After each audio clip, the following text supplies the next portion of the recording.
Hi, Tim from Kingdom Sewing Center. Today we're going to talk about Singer Model 20. They were a child sewing machine, and as it says on the box here, a real sewing machine, not a toy.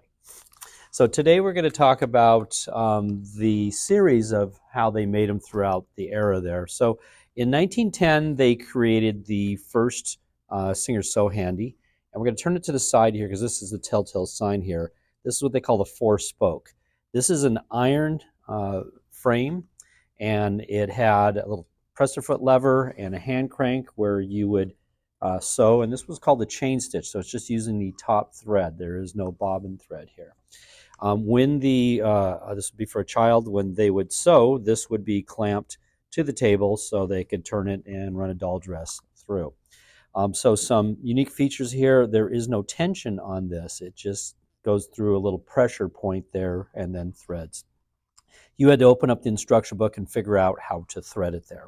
So that's the original 1910 four-spoke. In 1914, they created kind of the version 2, which we call the seven-spoke, and you can see it's a polished metal here. And they added this tension assembly. So compared to this machine here, no tension, now they added tension. So if you had a different thickness of thread, you could compensate for that by adjusting it there. So the same frame, same base plate there, they just added the tension assembly on version 2, 1914 there.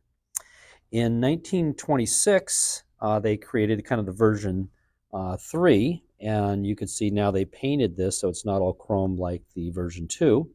But the big feature, big upgrade, was they added numbers. So now I would thread it through number 1, number 2, number 3, number 4, and 5, and then down to 6 to the needle there. So big improvement there. All of these are iron cast frames there, so they're pretty heavy, and that was what we defined as the version 3 or the 8-spoke there. Then we had the war, and after the war, Singer created a aluminum frame where the shafts and the rocker arms are now internal into the machine. They added a larger work surface here right on the machine. So a little bit lighter, and this is the version 4, which they call a 7-spoke. So you can see kind of the same design, but now it's more of it is internal versus it was external before there. This is the same version, version 4, but they had a different color out on the same version right there. So you now had a choice of getting 2 there.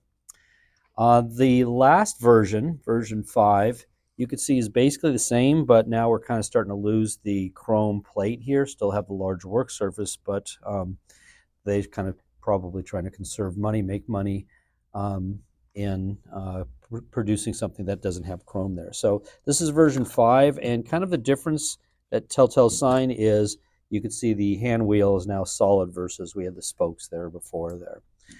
So that is it of all the versions there. In the 1940s era, mid-40s there, probably into the 50s there, they created some specialty machines. And this is, I borrowed this from Claire, so thank you, Claire.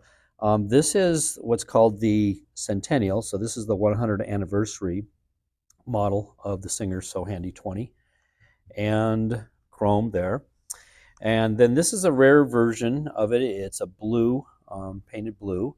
And then one other version I have here from Claire is a red. There is kind of a champagne color out there. I don't have that.